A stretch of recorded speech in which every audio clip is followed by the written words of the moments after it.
warahmatullahi wabarakatuh. Pepanggihan jeneng kula Wulan Rizky ing pawarta stasiun Tunas TV. Jeneng kula Wulan Rizky. Kula kelas doso APL setunggal, absen 3 doso gangsal.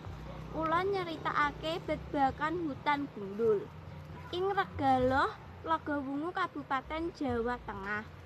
8 Oktober 2017. Dik biyen kae sadurunge ana peralatan modern lan peralatan canggih, manungsa dik biyen kae iso nglengkapi urip sing tentrem.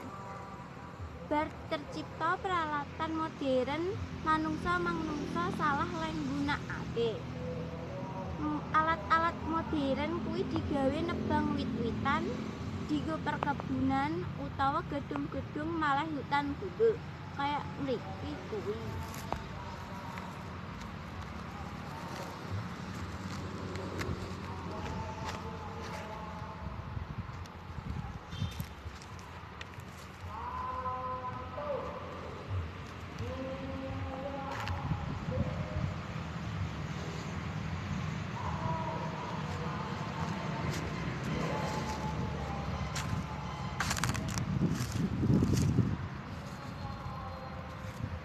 Banyu udan ora iso nrensep, malah dadi banjir lan tanah longsor.